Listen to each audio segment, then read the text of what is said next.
থেকে অন্নপূর্ণা ভান্ডারের ৩,০০০ টাকা করে পাবেন রাজ্যের মহিলারা।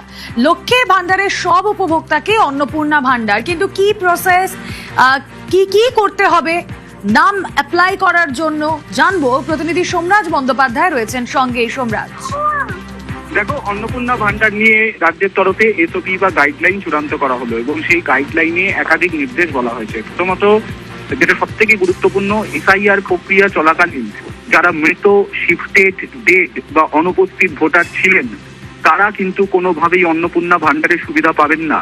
জেলা শাসকদের নির্দেশিকা পাঠিয়ে রাজ্যের নারী ও শিশু কল্যাণ দপ্তর স্পষ্ট করে জানিয়ে দিল যে এই তালিকা যাচাই করতে হবে, অর্থাৎ লক্ষ্মীর ভান্ডারের যে তালিকা রয়েছে সেই তালিকার মধ্যে যারা মৃত, শিফটেড, ডেড বা অনুপস্থিত ভোটার রয়েছেন এসআইআর প্রক্রিয়া চলাকালীন এবং এসআইআর এর যে দ্বিতীয় তালিকা প্রকাশ হয়েছিল সেখানে যারা ডিলিটেড হয়েছিলেন সেই তালিকার মধ্যে যে সমস্ত মহিলাদের নাম রয়েছে সেগুলিকে ভেরিফাই করতে হবে এবং ভেরিফাই করে প্রয়োজনীয় পদক্ষেপ করতে হবে জেলা শাসকদের। শুধু তাই নয়, 25 তারিখের মধ্যে এই সংক্রান্ত রিপোর্ট পাঠাতে হবে নারী ও শিশু কল্যাণ দপ্তরকে।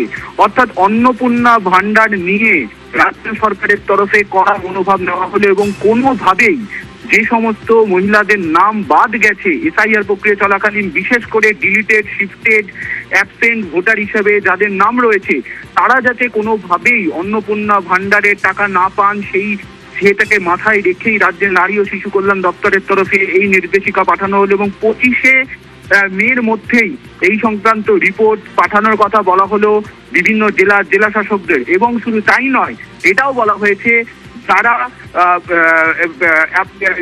যারা ইতিমধ্যেই আবেদন জানিয়েছে ট্রাইব্যুনালের কাছে বা যারা সিএ জন্য আবেদন জানিয়েছে, যাদের কেস পেন্ডিং রয়েছে তারা এই সুবিধা পাবেন। কিন্তু এছাড়া যাদের নাম ডিলিটেড হয়ে আছে কিন্তু যারা এখনো পর্যন্ত আবেদন জানায়নি, যে সমস্ত মহিলারা, তারা কিন্তু কোনোভাবেই অন্নপূর্ণা ভান্ডারের সুবিধা পাচ্ছেন না।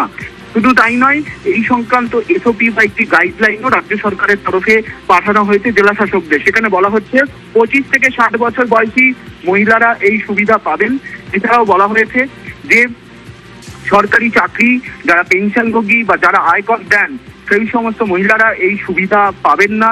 এছাড়াও গাইডলাইনে জানিয়ে দেওয়া হয়েছে যে লক্ষ্মীর ভান্ডারের যারা সুবিধা পান তারা অন্নপূর্ণা ভান্ডারের সুবিধা পাবেন, কিন্তু সেক্ষেত্রে ওই এএসডিডি লিস্ট অবশ্যই ফলো করতে হবে জেলা শাসকদের, এটাও বলে দেওয়া হয়েছে। পাশাপাশি যারা নতুন আবেদন জানাবেন অন্নপূর্ণা ভান্ডারের জন্য 1 জুন থেকে অন্নপূর্ণা যোজনা পোর্টাল, এই পোর্টাল চালু করা হচ্ছে। সেই পোর্টালে যারা আবেদন জানাবেন সেক্ষেত্রে গ্রামীণ অঞ্চলের ক্ষেত্রে বিডিও এবং শহরাঞ্চলের ক্ষেত্রে এসডিও তারা ভেরিফাই করবেন এবং ভেরিফাই করে জেলা শাসক এবং কলকাতা পুরসভার কমিশনারের কাছে রিপোর্ট পাঠাবেন।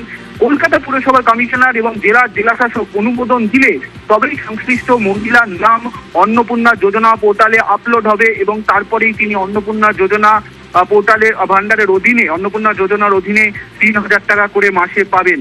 অর্থাৎ অন্নপূর্ণা যোজনা নিয়ে রাজ্য সরকারের তরফে একাধিক সতর্কতামূলক পদক্ষেপ নেওয়া হলো এবং সেই সংক্রান্ত গাইডলাইন এবং পাশাপাশি ভেরিফাই করার নির্দেশিকাও পাঠানো হলো।